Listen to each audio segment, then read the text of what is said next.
আসসালামু আলাইকুম প্রিয় কুয়েত প্রবাসী ভাই বোন সকলকে স্বাগত জানাই। যারা এই ভিডিওতে যুক্ত হয়েছেন সবার প্রতি অনুরোধ করব, বর্তমান কুয়েতের ৩ লক্ষ প্রবাসীর এটি দায়িত্ব আপনার অবস্থান থেকে প্রতিবাদ করা যদি ঘটনাগুলো সত্য হয়। মধ্যপ্রাচ্য থেকে যারা এই ভিডিওটি দেখছেন আপনাদেরও মতামত কামনা করি। আপনি যে দেশে অবস্থান করছেন সে দেশের দূতাবাসগুলোর বর্তমান সময়ে সেবার মান কেমন, প্রবাসীরা তাদের দ্বারা কতটা লাঞ্ছিত হচ্ছে, কতটা প্রতারণার শিকার হচ্ছে। আমার মেশিন রিডেবল পাসপোর্ট আমি পরিবর্তন করে ই পাসপোর্ট করে ফেলেছি। ই পাসপোর্টের বয়স 10 বছর। তার মানে এই নয় যে আমি বেঁচে গেছি। আমার খবর নেওয়া উচিত।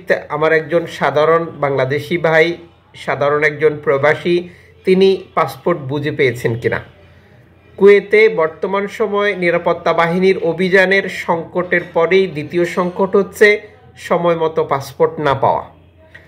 এমআরপি পাসপোর্ট থেকে ই পাসপোর্টের পরিবর্তন, আপনারা জানেন যে আমাদের বাংলাদেশের ম্যাক্সিমাম জন্ম নিবন্ধনের নামের ভুল, এনআইডির নামের ভুল, বাবা মায়ের নামের সাথে ছেলে সন্তানের নামের মিচিং, আরও অনেক অনেক জটিলতা। এটা বলতে গেলে 1 ঘন্টা লাগবে শুধু সমস্যার কথা বলতে, সেখানে যাচ্ছি না।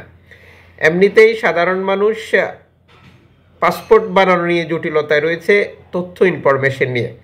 আবার বাংলাদেশ থেকে এটা ঠিক করে আনতে গিয়েও নতুন জটিলতা, সেটাও আর একটা পার্ট। কিন্তু সাম্প্রতিক সময় যেই জটিলতা তৈরি হয়েছে, অনলাইনে ই পাসপোর্টের জন্য আগে থেকে আবেদন করতে হয়, যেটা শিডিউল অনুযায়ী দূতাবাসে যেতে হয়। সব কিছু ঠিক আছে। অনলাইনে আবেদন করতে গিয়ে বহু প্রবাসী ফুল পাচ্ছে বা সময় মতো আবেদন করতে পারছেন না। এদিকে পাসপোর্টের না থাকার কারণে অবৈধ হয়ে যাওয়ার একটা সংখ্যা বা সংকট তৈরি হয়েছে। এটাগুলো একটা জটিলতা। কিন্তু কিছু ক্ষেত্রে দেখা যাচ্ছে যে দূতাবাসে গেলে টাকা দিলে এই অনলাইনের ব্যাপারটাও সমাধান হয়ে যাচ্ছে। তার মানে ব্যাপারটা কি এমন হয়ে গেল যে অনলাইন ফুল করে রেখে টাকা বেশি নিয়ে পাসপোর্ট তৈরি করে দেওয়া?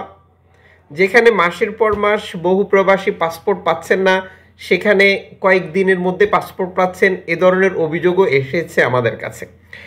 এই ভিডিওটি যারা দেখছেন আপনি একজন প্রবাসী, আপনাকে একটা কথা বলবো, আপনি যদি বলেন যে আমি বেঁচে গেছি, তাহলে আপনি বাঁচবেন না, আপনার আত্মীয় বা অন্য একজন, টোটাল সকল রেমিটেন্স যোদ্ধাই মরবে। আর আপনি যদি বলেন আমি মরবো, তাহলে দেখবেন একজনও মরবে না, সবাই বাঁচবে। আপনাকে যা করতে হবে, দূতাবাসের কোন কর্মকর্তা আপনার সাথে খারাপ আচরণ করছে, দূতাবাসের কোন কর্মকর্তা ডিলে করছে কাজের ক্ষেত্রে, দূতাবাসের কোন কর্মকর্তা অতিরিক্ত টাকা দিয়ে আপনাকে অতিরিক্ত সুযোগ দিচ্ছে, যেটি স্বাভাবিক নিয়মের বাইরে গিয়ে আপনি অনেক টাকা ইনকাম করেন, এই জন্যে আপনি অসাধু উপায়ে এই সেবা নিচ্ছেন। কিন্তু আমার সেই ভাইটির, সেই বোনটির কি অবস্থা, যিনি বেশি টাকা ইনকাম করতে পারেন না, সারা মাস ডিউটি করার পর 50 দিনের 60 দিনের বেশি তার ইনকাম হয় না, তার পক্ষে সম্ভব নয় অতিরিক্ত টাকা দিয়ে পাসপোর্ট করা। তার মানে কি এটা যে সে অতিরিক্ত টাকা দিতে পারবে না, যে জন্য তার পাসপোর্ট নবায়ন হবে না, আর সে কুয়েতে অবৈধ হয়ে যাবে? বর্তমান সময় কুয়েতে রেকর্ড সংখ্যক কোম্পানির মেলাপ বন্ধ, লাইসেন্স নবায়ন হচ্ছে না, আকামাত জটিলতা, অবৈধ হয়ে যাওয়া, ইনাসের মামলা সহ আরও অগণিত অভিযোগ, অগণিত সমস্যা রয়েছে।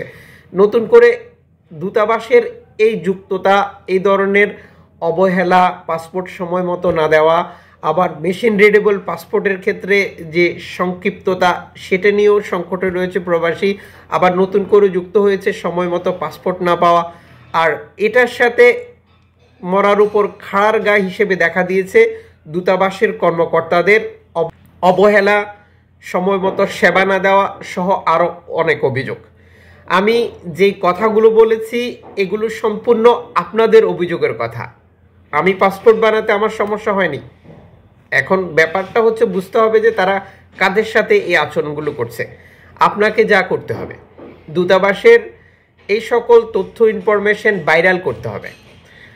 সহজ কথা বলছি, আপনি এই ভিডিওটি দেখছেন সামাজিক যোগাযোগ মাধ্যম ব্যবহার করে, ফেসবুক থেকে, ইউটিউব থেকে।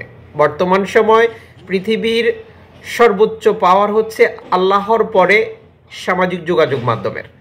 সামাজিক যোগাযোগ মাধ্যমে কোনো একটি বিষয়, কোনো একটি ইস্যু ভাইরাল হলেই সেটির তাৎক্ষণিক সমাধান হয়। এটা শুধু বাংলাদেশের ক্ষেত্রে নয়, সারা পৃথিবীর ক্ষেত্রে। কারণ সামাজিক যোগাযোগ মাধ্যমকে সবাই ভয় পায়। আর এই ভয় পাওয়ার কারণে আপনি দেখবেন সারা পৃথিবীতে ইন্টারনেট বন্ধ করে দেওয়া, মোবাইল নেটওয়ার্ক বন্ধ করে দেওয়ার মতো ঘটনাগুলো প্রতিদিনই ঘটছে। যখনই কোনো স্বৈরাচ শাসক, যখনই কোনো অত্যাচার ব্যক্তি, যখনই কোনো প্রভাবশালী ব্যক্তির ঘটনাগুলো সামনে আসে, তখন সে সেটা থেকে বাঁচার জন্যই এই কাজগুলো করে। আর এটি প্রতিনিয়ত বৃদ্ধি পাচ্ছে। তাহলে বুঝতে হবে যে সামাজিক যোগাযোগ মাধ্যমের অলৌকিক শক্তির ব্যাপারটি কাজ করে।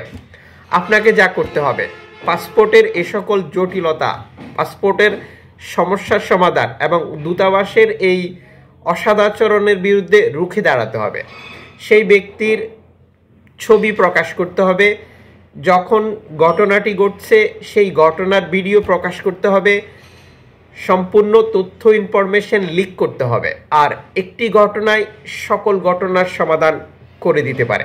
কাজেই দূতাবাস নিয়ে যে সকল ব্যক্তি, যে সকল প্রবাসী প্রতিনিয়ত আমাদের ইনবক্সে নক দিয়ে অভিযোগগুলো জানাচ্ছেন, আপনাদের প্রতিও আমাদের বিনীত অনুরোধ থাকবে আপনি আমাদেরকে সহযোগিতা করবেন পিকচার দিয়ে, ভিডিও দিয়ে বা ডকুমেন্টস দিয়ে, যাতে করে তাদেরকে ধরা যায়।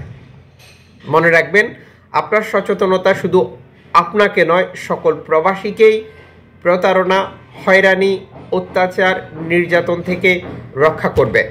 শুধু কুয়েত নয়, সারা পৃথিবীর যে কোনো দেশে বাংলাদেশ দূতাবাসের যে কোনো আচরণ, যে কোনো সমস্যা ভিডিওতে কমেন্টস করে জানান এবং আপনার মতামত জানাবেন আপনি এই ব্যাপারগুলোকে কিভাবে দেখছেন।